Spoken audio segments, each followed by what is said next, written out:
छत्तीसगढ़ 25 वर्षों की यात्रा के अहम पड़ाव पर पहुंचा है, तो मुझे इस क्षण का भी सहभागी बनने का अवसर मिला है।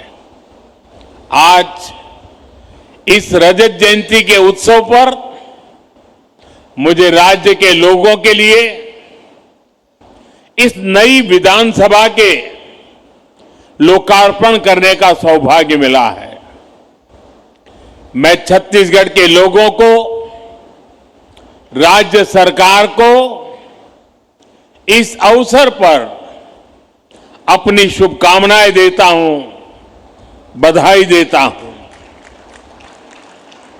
साथियों, 2025 का ये वर्ष भारतीय गणतंत्र का अमृत वर्ष भी है। 75 वर्ष पहले भारत ने अपना संविधान देशवासियों को समर्पित किया था। ऐसे में आज इस ऐतिहासिक अवसर पर मैं इस अंचल से संविधान सभा के सदस्य रहे रविशंकर शुक्ल जी, बैरिस्टर ठाकुर छेदीलाल जी, घनश्याम सिंह गुप्त जी, किशोरी मोहन त्रिपाठी जी, राम प्रसाद पोटाई जी और रघुराज सिंह जैसे मनीषियों का स्मरण करते हुए उन्हें अपनी श्रद्धांजलि देता हूं।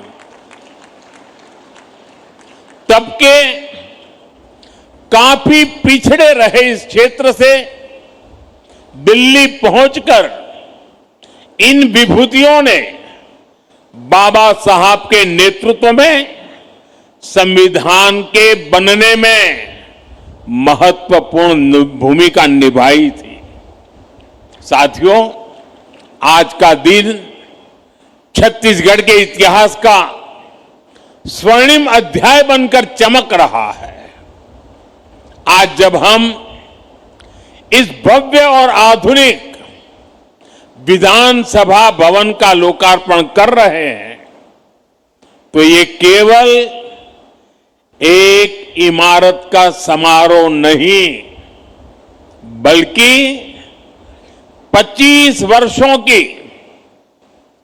जन आकांक्षा, जन संघर्ष और जन गौरव का उत्सव बन गया है।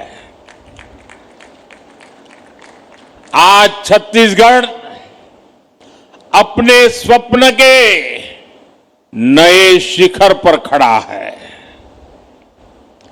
और इस गौरवशाली क्षण में मैं उन महापुरुष को नमन करता हूं जिनकी दूरदृष्टि और करुणा ने इस राज्य की स्थापना की। वो महापुरुष हैं भारत रत्न श्रद्धेय अटल बिहारी वाजपेयी जी।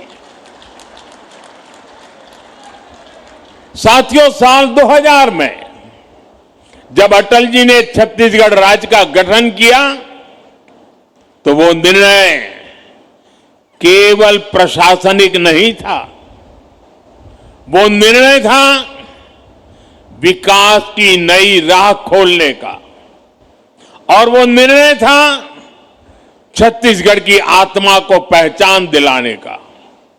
इसलिए आज जब इस भव्य विधानसभा के साथ साथ अटल जी की प्रतिमा का भी अनावरण हुआ है, तो मन कह उठता है, मेरे भाव व्यक्त हो रहे हैं। अटल जी जहां भी हो, अटल जी देखिए, आपका सपना साकार हो रहा है। आपका बनाया हुआ छत्तीसगढ़ आज आत्मविश्वास से भरा है, विकास की नई ऊंचाइयों को छू रहा है। साथियों, छत्तीसगढ़ विधानसभा का इतिहास अपने आप में प्रेरणा स्रोत है। 2000 में जब इस सुंदर राज्य की स्थापना हुई तो पहली विधानसभा की बैठक राजकुमार कॉलेज रायपुर के जशपुर हॉल में हुई थी। वो समय सीमित संसाधनों का तो था, लेकिन असीम सपनों का था।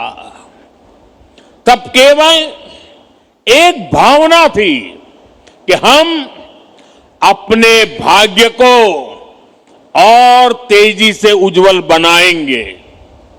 बाद में विधानसभा का जो भवन तैयार हुआ वो भी पहले किसी दूसरे विभाग का परिसर था। वहीं से छत्तीसगढ़ में लोकतंत्र की यात्रा नई ऊर्जा के साथ प्रारंभ हुई और आज 25 वर्षों के बाद वही लोकतंत्र, वही जनता एक आधुनिक, डिजिटल और आत्मनिर्भर विधानसभा के भवन का उद्घाटन कर रही है। साथियों, यह भवन लोकतंत्र का तीर्थ स्थल है। इसका हर स्तंभ पारदर्शिता का प्रतीक है। इसका हर गलियारा जवाबदेही की याद दिलाता है और इसका हर कक्ष जनता की आवाज का प्रतिबिंब है।